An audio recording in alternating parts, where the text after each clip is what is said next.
maknanya dan luas pengertiannya di sisi Allah Subhanahu Wa Taala. Perhormatan secara Islam dengan mengucap atau memberi salam ketika bertemu atau berjumpa adalah penting dan amat istimewa sekali. Orang yang bagi salam dia sunat, yang jawab dia wajib. Betulah bila kawan kita kata assalamualaikum, kita kena jawab waalaikumsalam. Kalau nak dapat pahala banyak lagi, kata Nabi, assalamualaikum warahmatullah, kita jawab waalaikumsalam warahmatullah. Nak dapat pahala banyak lagi, assalamualaikum warahmatullahi wabarakatuh, maka kita juga waalaikumsalam warahmatullahi wabarakatuh. Yang pertama assalamualaikum, kita jawab waalaikumsalam. Kawan yang bagi salam assalamualaikum dapat 10 pahala. Kita yang jawab waalaikumsalam dapat 10 juga pahala. Kalau kawan kita bagi assalamualaikum warahmatullah, dia dapat 20 pahala. Kita jawab waalaikumsalam warahmatullah, kita juga dapat 20 pahala. Kalau kawan kita bagi assalamualaikum warahmatullahi wabarakatuh, kawan kita jawab waalaikumsalam warahmatullahi wabarakatuh, masing-masing dapat 30 pahala. Kita fikirlah nak pahala sikit ke banyak? Tentu nak banyak. Oh, dah pahala tak banyak kita tak nak. Kalau boleh atas dunia ni kita garapkan sebanyak-banyak pahala di sisi Allah Ta'ala. Kenapa? Dengan pahala inilah kita akan dapat kedudukan yang tinggi di sisi Allah Subhanahu Wa Ta'ala. Betul orang yang sedikit pahala tu jatuh bimbang, takut Allah Ta'ala. Kita kata susah nak dapat keredaan Allah Ta'ala di akhirat kelak, kerana bimbang kalau sikit pahala tu dah kita pahala sikit, dipotong habis gitu ya. Sebab itu atas dunia ni kita banyak buat pahala, jangan banyak buat dosa di sisi Allah Subhanahu Wa Ta'ala. Kita mendoakan kawan kita assalamualaikum warahmatullah, salam sejahtera ke atas kamu. Kita doa pada dia, dia doa pada kita, insya-Allah sama-sama selamat di sisi Allah Subhanahu Wa Ta'ala. Ini yang telah dinyatakan oleh Nabi sallallahu alaihi wasallam dalam sepotong hadis yang berikut. Qala Rasulullah sallallahu alaihi wasallam salasun.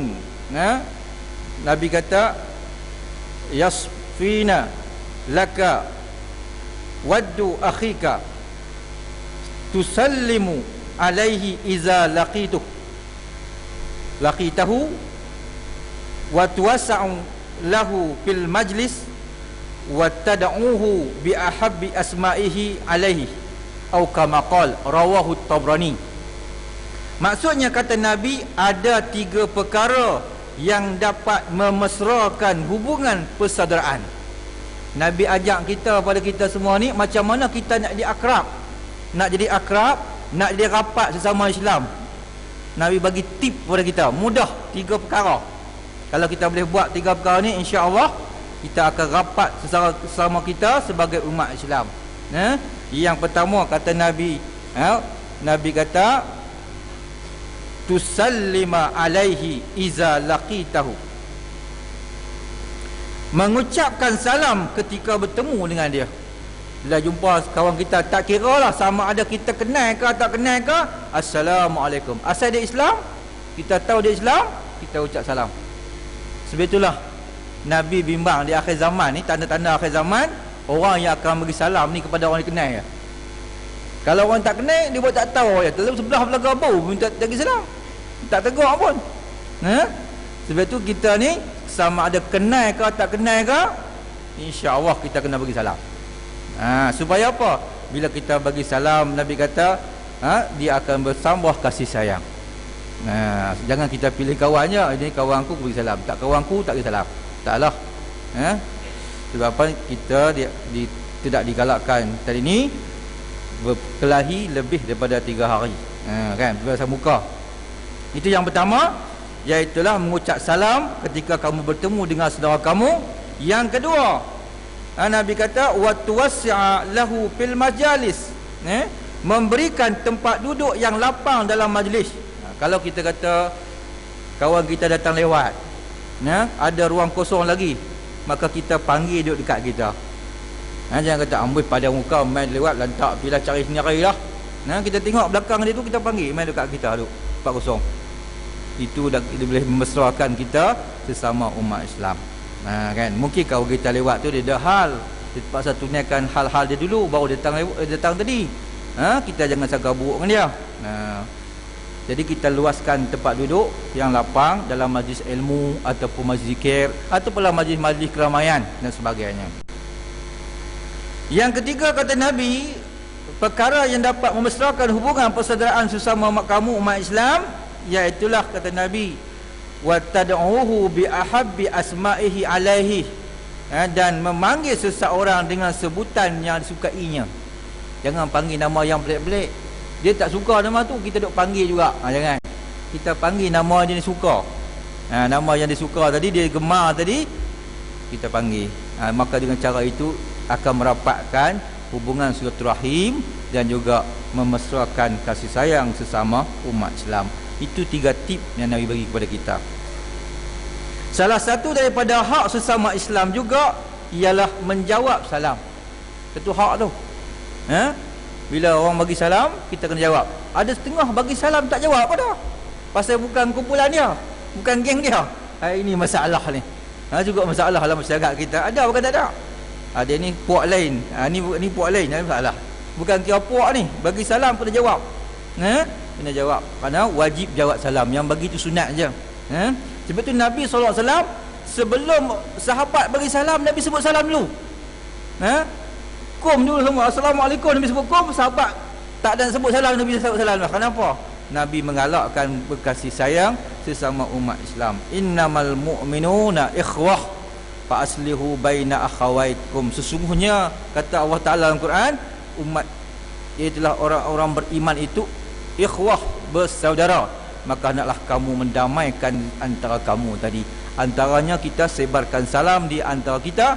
Isya'us salam bainakum, kata Nabi, tahabbu. Sebarkan salam di kalangan kamu, kata Rasulullah, kamu akan berkasih sayang. Cara kita nak rapat hubungan sama kita, apatah lagi hubungan adik-beradik, berkasih sayang tadi dengan sebarkan salam di antara kita sesama umat Islam.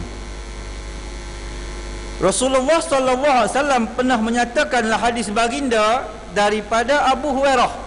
Abu Hurairah ni dia seorang sahabat Nabi yang paling banyak mengambil hadis daripada baginda. Nama asal dia ialah Abdurrahman bin Saqar. Dia ni orang yang paling banyak mengambil hadis Nabi SAW. Dia sentiasa ada Nabi, dia ada. Itu sebab tu dia paling banyak sekali.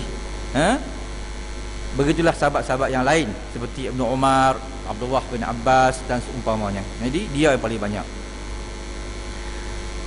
Riwayat Abu Hurairah radhiyallahu anhu dengan sabda Nabi sallallahu alaihi wasallam, haqqul muslimi 'alal muslim khamsun.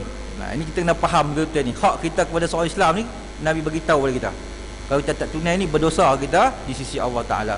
Haqqul muslim 'alal muslim khamsun.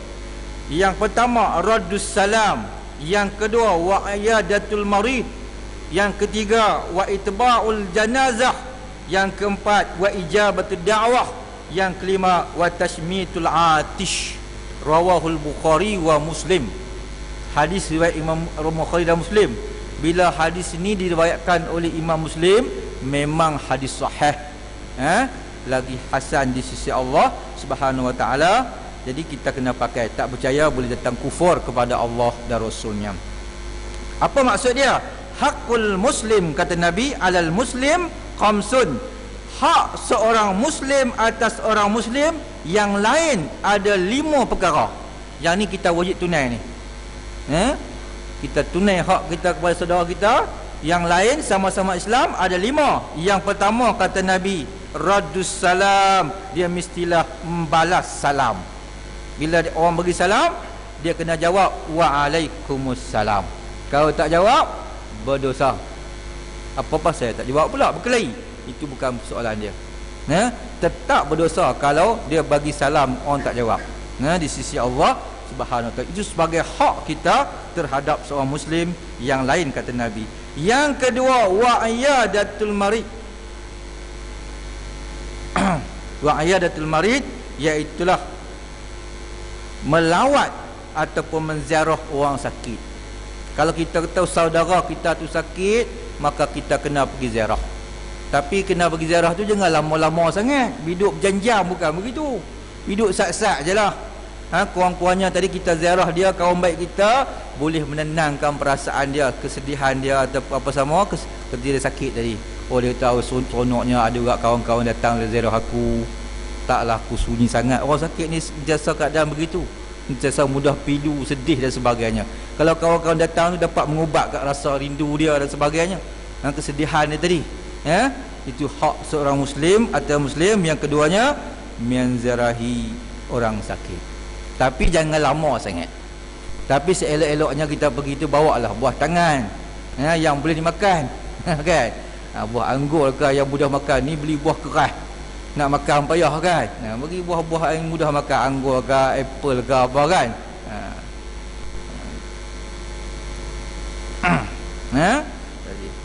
Pergi agak-agak kita kata sejam, 1/2 jam balik ya. Bagi orang pula masuk. Begitu. Ni duduk mentang-mentang 4-5 jam kat situ. Tu rumah pun lain macam. Dia ni nak main rumah aku kan, nak tidur rumah aku ni 4-5 jam ni. Dia pun fikir aku lain. Kan? Okey. Yang ketiga, kata Nabi, hak Muslim atas Muslim yang lain yang mesti ditunaikan. Wa itba'ul janazah, mestilah kita mengiringi jenazah. Apatah lagi kita solat jenazah. Sebenarnya solat jenazah ni amat besar pahalanya kalau kita betul-betul kita nak ambil faham. Nabi kata orang yang solat jenazah diberi pahala satu gunung Uhud. Bayangkan, bukan senang. Pernah pergi Mekah? Pergi Mekah, Madinah pernah pergi? Umrah, haji. Tengok gunung Uhud besar mana. Dia punya manjang tu kan. Masya Allah. Nabi kata orang yang sembahyang jenazah dapat pahala seumpama gunung Uhud. Kalaulah orang pakat tahu betapa besarnya solat jenazah tu, maka ramai orang datang solat jenazah. Jangan kata tak apalah pasal dia fardu kifayah, orang boleh buat kita tak payah. Itu dia tak main tu. Orang boleh buat kita tak payah. Kan? Tak tahu betapa besarnya pahala solat jenazah. Tuhan kurniakan seumpama pahala segunung Uhud. Kemudian pula kita mengiringi jenazah tadi ke kubur. Lepas kita sembahyang pula, dapat lagi pahala seumpama gunung Uhud yang lain. 2 gunung Uhud dapat. Tak maukah? Setiap kali kita main jenazah dapat 1 gunung Uhud. Kita hantar sampai kita kata tak apalah, kita tak mampu pergi ke kubur, hantar ke tempat main jenazah dah cukup dah. Sampai jenazah kita akan dapat lagi pahala 1 gunung Uhud. 2 gunung Uhud dapat. Apatah lagi kita sampai ke kubur, sampai kita tengok tadi mayat disemadikan, lagilah besar pahalanya di sisi Allah Subhanahu wa taala. Yang ketiga, yang keempat lah. Yang keempat, hak Muslim atas Muslim yang lain, iaitulah wa ijabatud da'wah, iaitulah mestilah dia memperkenankan jemputan.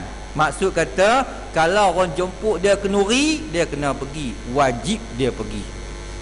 Tapi kenuri kena tengok juga, kenuri itu ada unsur maksiat ke tak. Kalau ada unsur maksiat, tak wajib pergi. Dalam kenuri itu ada main kugiran, main gitar apa semua, tu tak wajib pergi dah. Kan? Ada majlis tari malari Hazal Pati. Dulu kalau kampung-kampung dulu ada Hazal Pati. Ketika tu tak wajib pergi. Tapi kalau tak ada unsur-unsur begitu yang melalaikan, yang melarangkan, wajib dia pergi kalau tidak uzur. Kalau tidak uzur, kalau uzur lain cerita lah nak pergi. Macam mana dia uzur kan? Kalau saja sihat-sihat tubuh badan dia, kalau orang panggil kenuri, wajib dia pergi. Itu senang kalau orang tak panggil kita. Yang orang tak panggil kita tak wajib pergi kan? Kalau pergi kena pergi. Kan? Duduk Kedah tu, panggil di sini, kena pergi. Kalau tak kena ya kan? Sebab wajib pergi. Kalau tak panggil, alhamdulillah lega tak pergi kan? Itu yang keempat, mesti memperkenankan jemputan. Kali ini kalau tidak ada keuzuran. Syarat mestilah kenduri tadi ni tidak ada unsur maksiat, derhaka kepada Allah Subhanahu wa taala. Dan yang kelima, hak Muslim atas Muslim yang lain, iaitulah wa tashmitul atish, naklah dia mendoakan ataupun mendoakan orang bersin. Syarat dia tadi ni mestilah orang yang bersin tu kata alhamdulillah. Dia kata alhamdulillah, baru kita jawab yarhamkallah. Kalau dia tak jawab, dia tak kata apa, kita diam je. Makna dia suka sakit tu.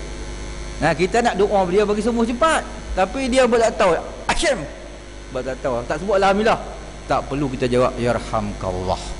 Kalau dia kata alhamdulillah, barulah kita kata yarhamkallah, mendoakan orang bersin. Maka orang yang tadi, yang sakit, yang bersin tadi, dia kata yahdikumullah wa yuslih balakum. Itu adab-adab dia, cara-cara dia di sisi Allah Subhanahu wa taala. Sebab itulah salam tadi, hadis tadi riwayat Imam Bukhari Muslim, hadis yang sahih, salam dapat mendekatkan yang jauh. Sekarang ni tak ada masalah nak tanya khabar, kita call ya. Kita call ya, dia tanya khabar, ataupun main WhatsApp. Kalau macam semua ni alat canggih-canggih lah, boleh tengok cakap, tengok muka pun boleh, tak ada masalah. Bahasa canggih ni. Kalau dulu sungguhlah kita kata perhubungan payah. Salam tadi dapat mendekatkan yang jauh, merapatkan yang renggang, yang renggang, dan juga mengeratkan yang sudah akrab. Salam tadi dapat mendekatkan yang jauh, merapatkan yang renggang, dan mempereratkan yang sudah akrab. Sebab itu kalau berkelahi, orang yang berkelahi tadi, sebaik-baik mereka, siapa yang mula dulu bagi salam. Aku sorry lah nak bagi salam, sorry, dia yang buat dulu. Jangan kita ego sangat, sombong sangat di sisi Allah Subhanahu wa taala. InsyaAllah saya akan cerita tadi macam mana tanda-tanda orang ego ni. Ada kat kita ke tak? InsyaAllah. Sikit.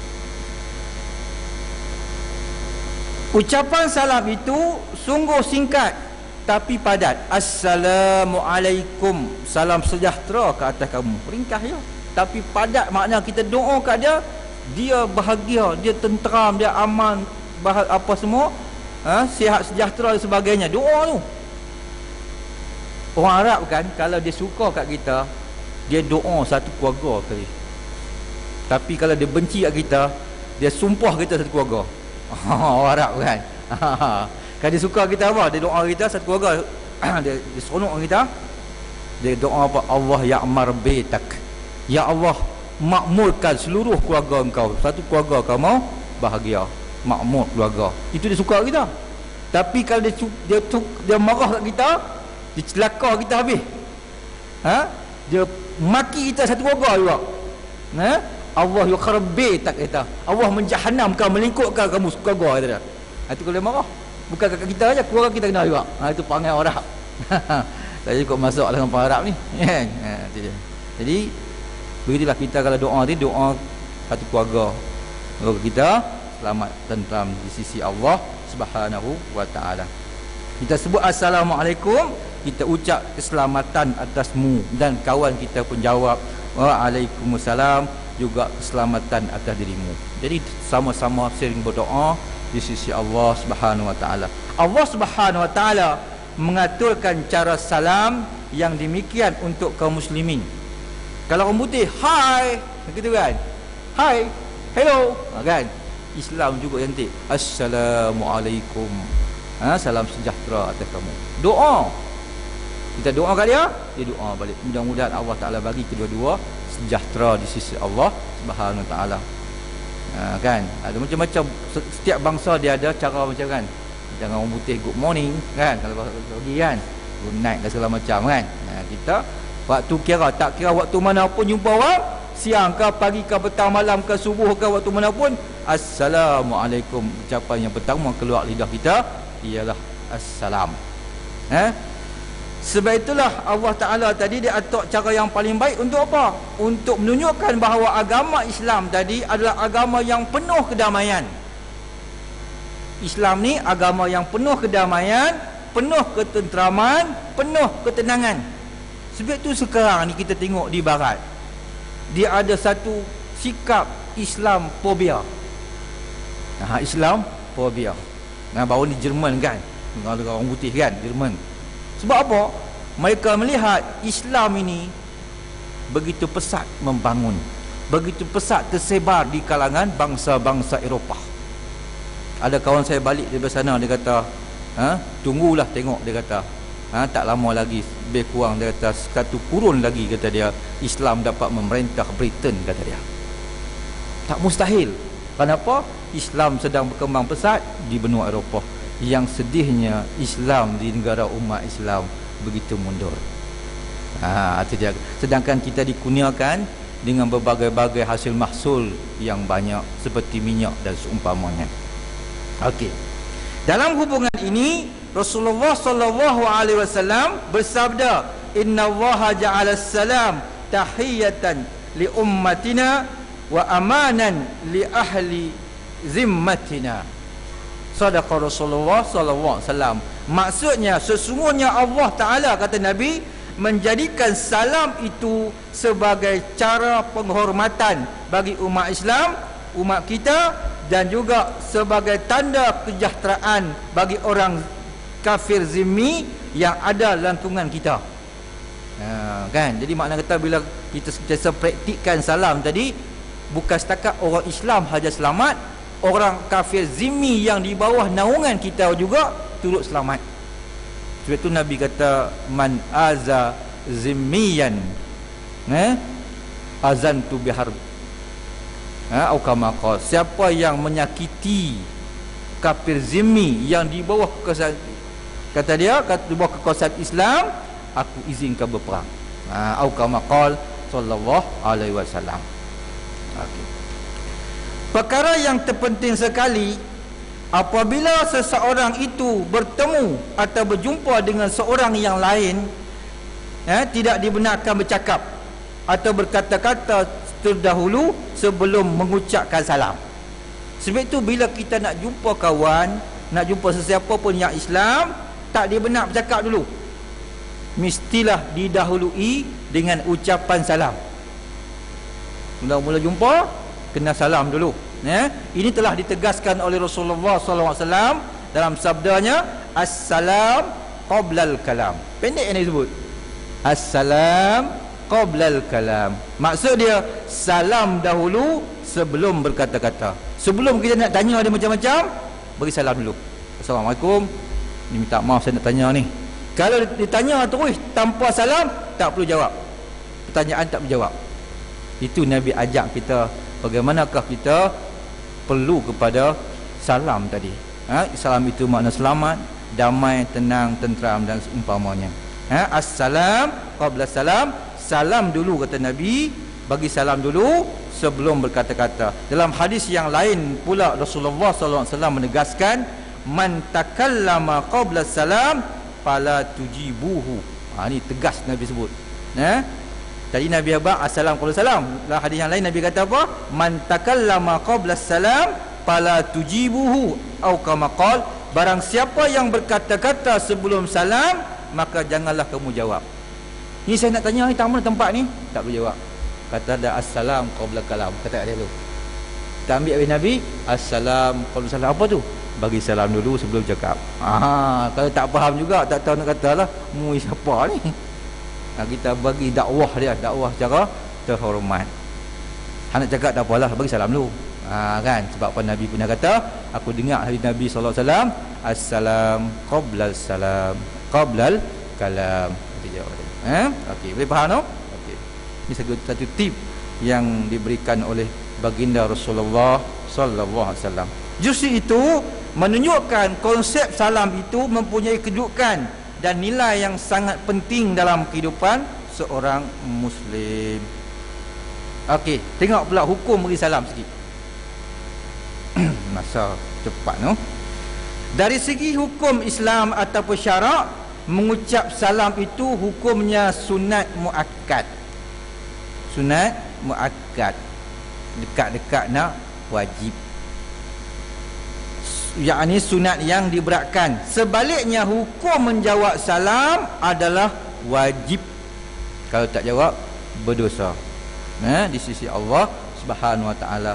Hal ini dapat dipahamkan daripada firman Allah Taala dalam Quran, wa iza huyitum bi tahiyyatin bi ahsani minha aw rudduha innallaha kana ala kulli syai'in hasiba. Maksudnya, apabila ada orang yang memberi hormat salam kepada kamu, balaslah hormat salam itu dengan cara yang lebih baik.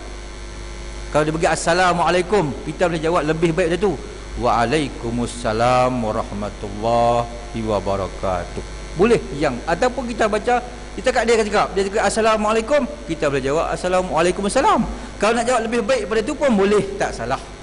Dan Nabi awal sebut, apabila ada orang beri hormat salam pada kamu, balaslah hormat salam itu dengan cara yang lebih baik, atau balas penghormatan itu serupa penghormatannya. Dia bagi assalamualaikum, kita berjawab waalaikumsalam saja, ataupun lebih baik waalaikumsalam warahmatullahi wabarakatuh. Pahala banyak lagi kita. Dia bagi dapat 10, kita 30 dapat. Kan, bagi yang terbaik. Kita nak pahala ya. Duk nak gelut puasa buat apa kan? Tidak. Sesungguhnya Allah Ta'ala itu menghitung, innallaha ala kulli syai'in hasiba, sesungguhnya Allah Ta'ala itu menghitung ataupun mengira sesuatu. Surah An-Nisa ayat 81. Siapa rujuk balik Surah An-Nisa. Dengan sebab itulah dapat dipahamkan bahawa orang yang tidak mengucapkan salam ketika bertemu atau berjumpa adalah dipandang belum memenuhi tata cara ajaran Islam yang sebenarnya. Dia tak ada adab. Kalau jumpa tak bagi salam pada orang tu tak ada adab dalam Islam. Itu sampai peringkat sekali tentang Islam tadi. Okey.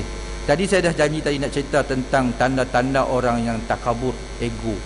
Apa dia? Kita tengok ada kat kita ke tak? Tak ada, tak apa. Tak ada, ada istighfar banyak mana. Tak ada, syukur pada Allah.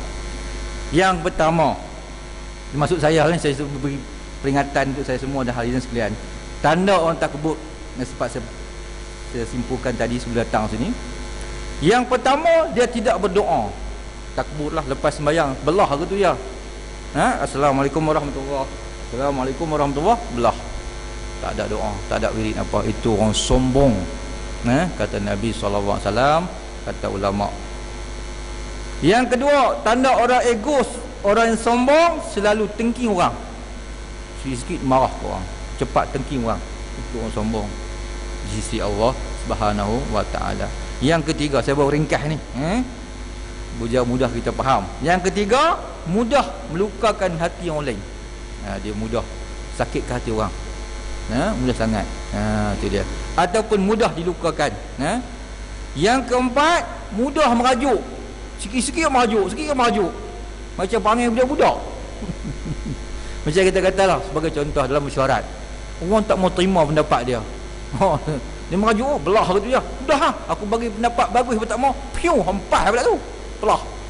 Mudah merajuk. Itu orang yang takbur, orang ego di sisi Allah Subhanahu wa taala. Wala azbillah, tak jauh kita. Yang ketiga, yang keempat, yang kelima, mudah marah. Mudah naik angin, sikit dan naik angin. Itu orang sombong di sisi Allah Subhanahu wa taala. Yang keenam, sukar memberi maaf. Payah nak maaf orang ni, nak maaf orang susah. Dan juga sukar untuk meminta maaf. Kalau dia buat salah, dia buat tak tahu ya. Kita kata debe macam ni kan. Tu dia. Ni payah ni. Dia suka beri maaf pada orang dan sukar meminta maaf di atas kesalahannya. Sedangkan orang tengok banyak kesalahan itu, tapi dia buat pekak ya. Buat badak. Orang Melayu kata buat pekak badak. Tak tahu ya, macam dia orang tu. Azan kita pergi ruang untuk azan. Jangan ke mana-mana.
Sambung sikit lagi.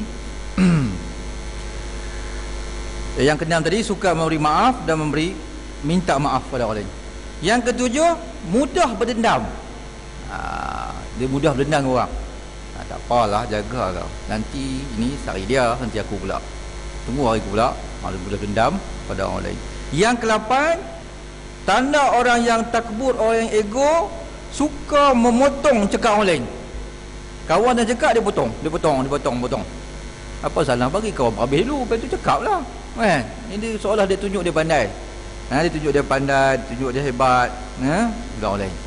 Kalau kita katakannya, kalau kita kata atau orang lain, dia tunjuk kata dia lah paling pandai, paling kaya, bergaya dan sebagainya. Kan? Yang ke-9, tidak jadi pendengar yang baik. Kalau orang beri nasihat dia buat tak tahu, buat dono, buat tak dengar aja. Tidak jadi penasihat yang baik.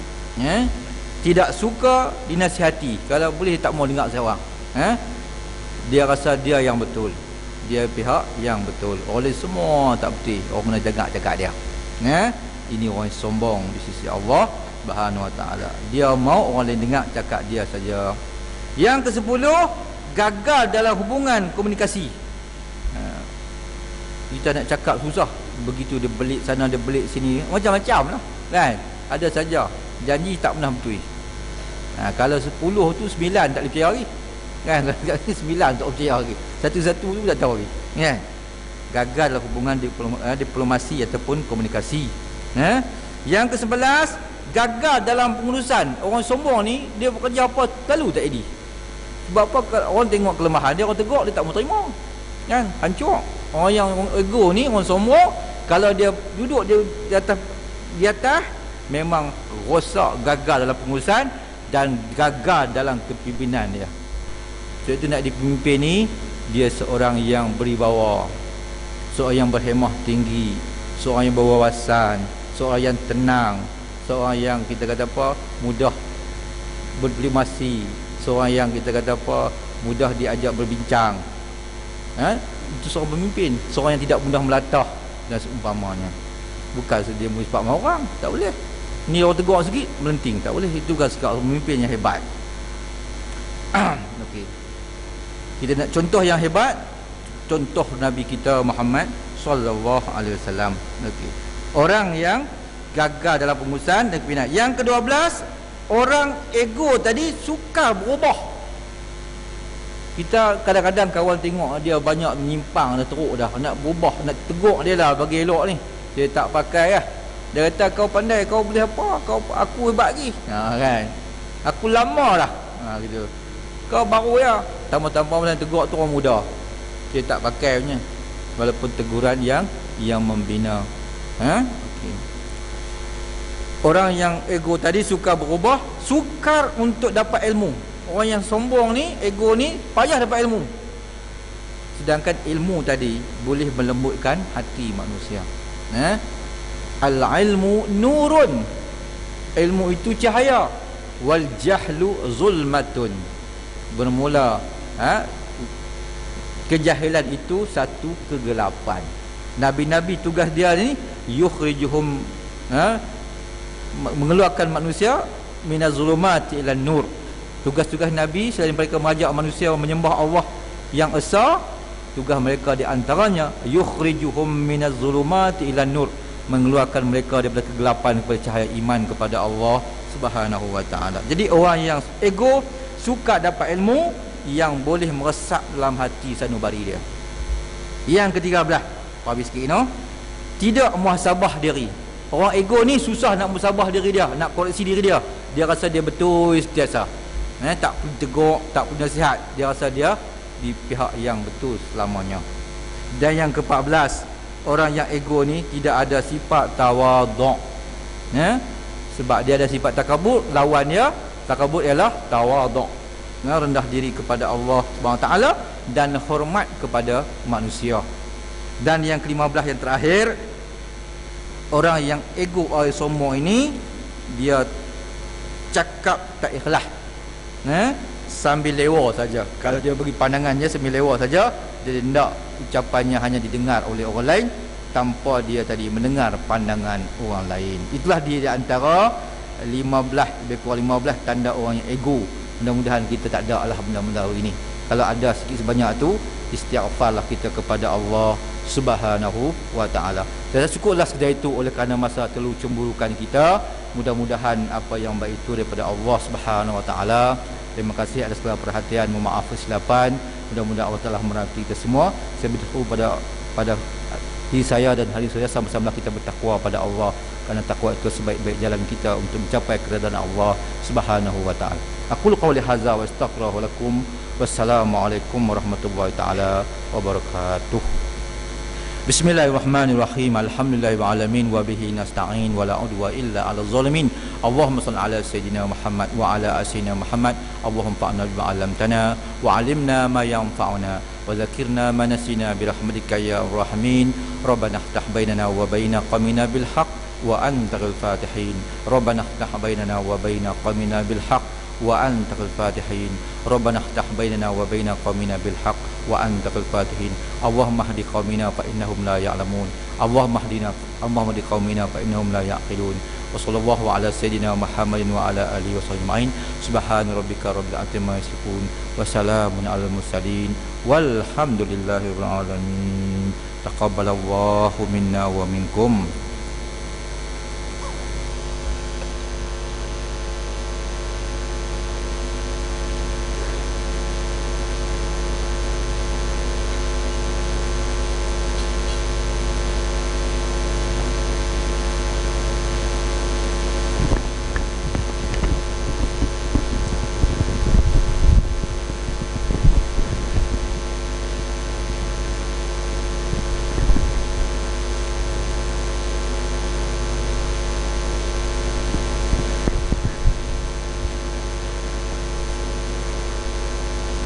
الله أكبر الله أكبر أشهد أن لا إله إلا الله أشهد أن محمدا رسول الله حي على الصلاة حي على الفلاح قد قامت الصلاة قد قامت الصلاة الله أكبر الله أكبر لا إله إلا الله.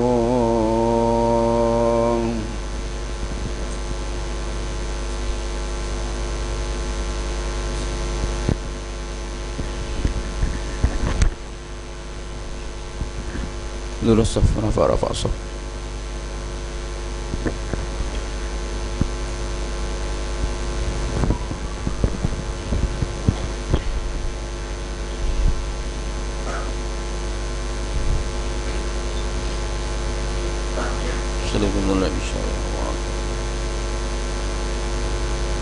الله أكبر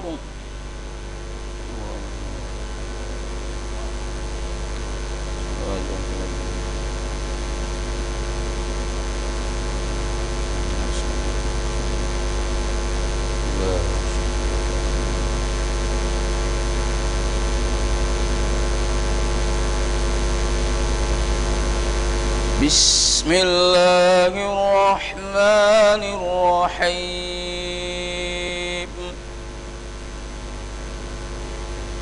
الحمد لله رب العالمين الرحمن الرحيم مالك يوم الدين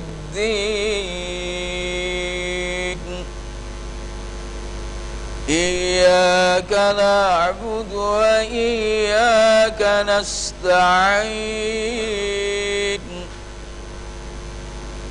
اهدنا الصراط المستقيم